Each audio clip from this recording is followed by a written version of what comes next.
Good afternoon from the UK. Hello, I am Matthew and I am a Brit reacting to Bollywood. And I want to say to all of my friends in India and around the world, Namaste, Assalamu alaikum and Sat Sri Akal ji. Hello and welcome.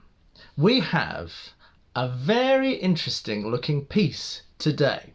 I want to look at one of BBC Asian Network's popularly voted 100 greatest Bollywood songs, and today we're looking at number 88, which is Om Shanti Om from the film Karz. And as you can see, this poster is utterly iconic. Something of that period is really renowned. Bollywood, particularly film posters from that era, I feel like that is such an art form and a kind of celebrated form of visually representing the film, and I love it. It looks great. It's from the year 1980, so it's of that really revolutionary period of tumultuous change, particularly in filmmaking, I feel. And it's quite disco. It's an Indian Hindi language thriller film directed by Subhash Ghai, starring Rishi Kapoor and Tina Munim, also starring Simi Garawal. The plot's a curious one. The movie begins with Ravi Verma winning a legal battle against Sir Judah, whoever that is, who had unjustly usurped Ravi's father's wealth and property. Another big, interesting subject matter in Indian films and culture, the idea of people battling over property and wealth. After the father's death here, Ravi calls his mother to tell her the good news and that he is marrying his girlfriend Kamini, who, unbeknownst to him, is a gold digger, certified 100% gold digger. And that's another really interesting subject in Indian cinema, I feel. She's working for Judah, the bad guy. On their way home to Kunur, Kamini rams Ravi over a cliff near a small temple of the goddess Kali. Distraught at the sudden death of her son, Ravi's mother demands the goddess allow her son to pay his mother's debt for dying prematurely, while Kamini inherits everything. 2 decades later, Monty, an orphan raised by G.G. Oberoi, whoever that is a 21-year-old singer who starts to have visions of Ravi's memories triggered by a tune that Ravi used to like. This is really interesting subject matter, and I can only see it being done in Bollywood. Monty's doctors joke that maybe he is Ravi's reincarnation. Haha, some joke. But in all seriousness, should just take a vacation and rest.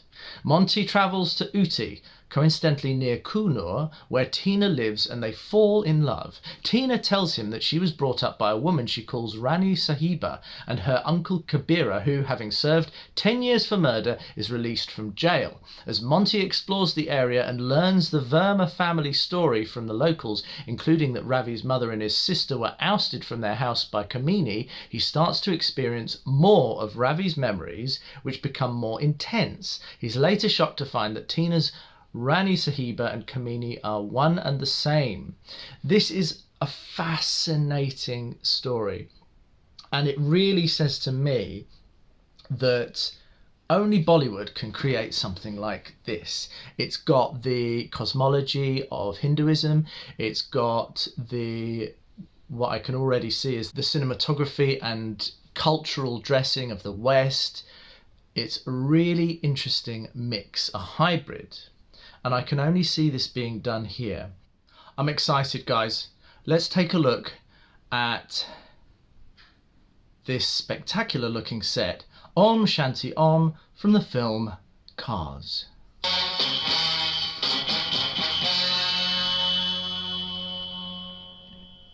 This is huge.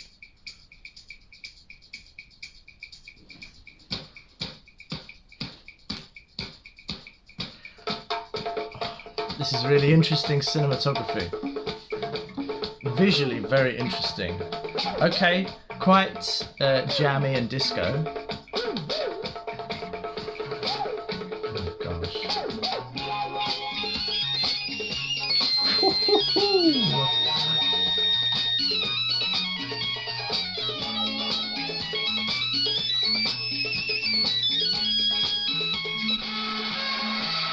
What is this? This is like science fiction.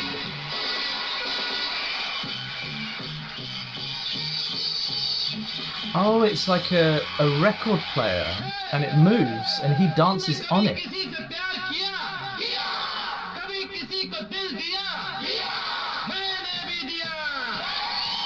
This is blowing my mind. It's already a bit like...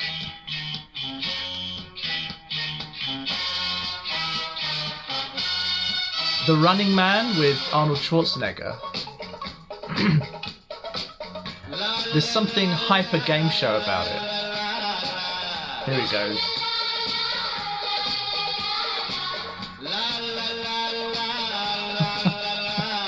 Okay, this is really disco. But what's this got to do with reincarnation?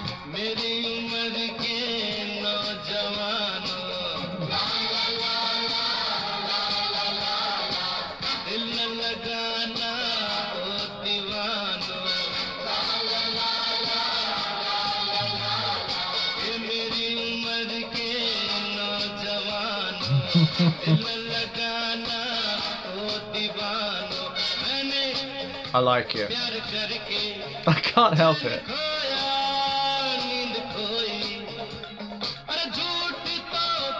Great tune.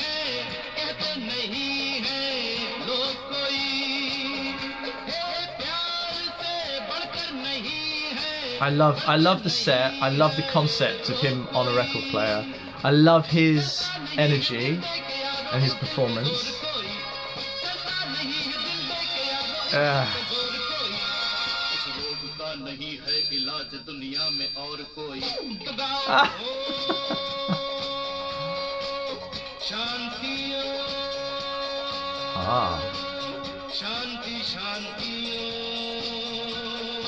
Such a hybrid. It's such a curious thing to see, this. It's like science fiction future with Hinduism and disco.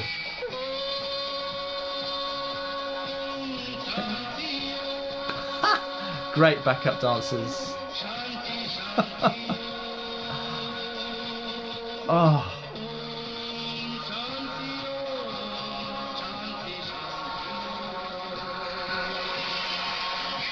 I love how excited they are. I do hope this is the right film I'm watching.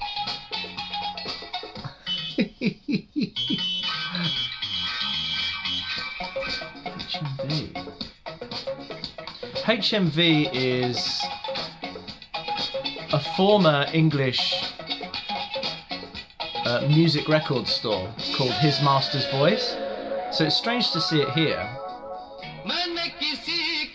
if that's what it stands for.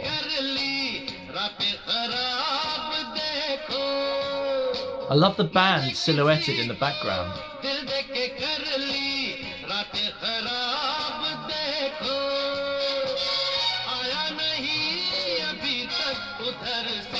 Ah, love interest. First one I've seen in a headscarf. Oh, great set, great picture.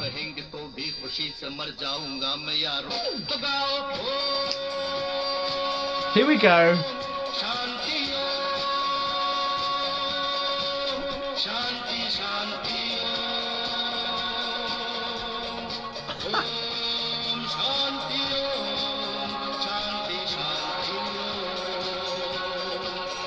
What a tune!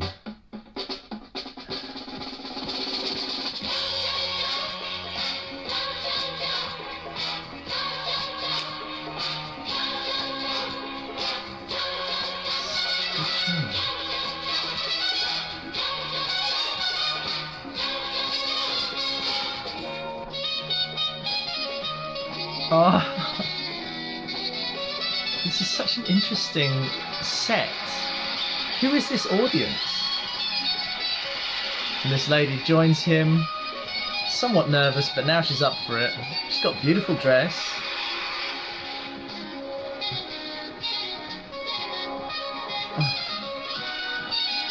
Oh, hello. Romantic. Ah, she's run away.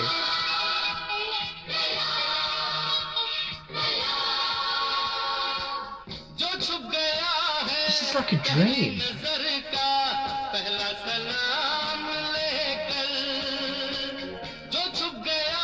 He is really good. Brilliant presence.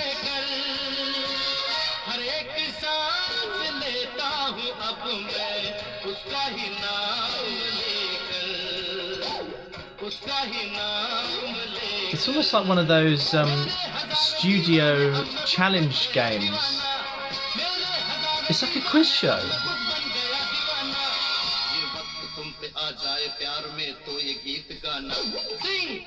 Oh!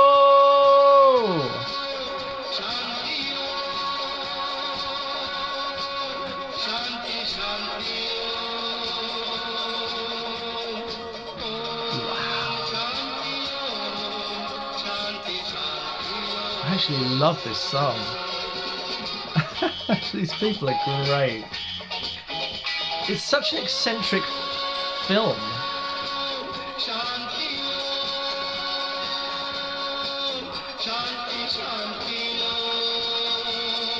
Beautiful.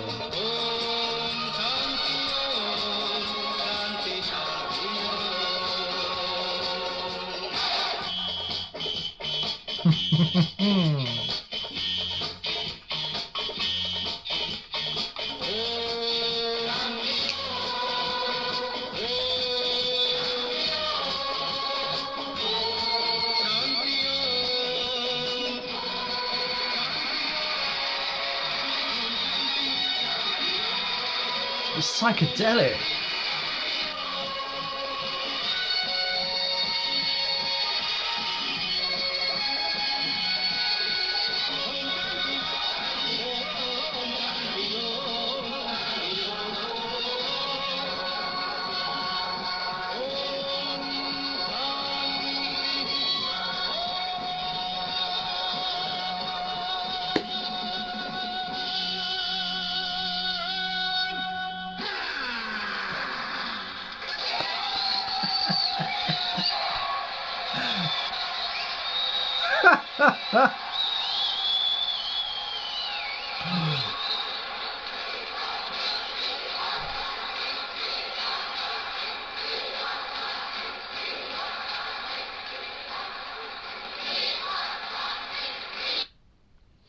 What a film.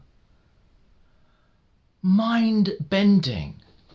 There's something really powerful about the storytelling there. You could tell that the filmmaker is on top of their game. They are exact in what they're trying to give as a sense of the atmosphere and as the vibe of the film.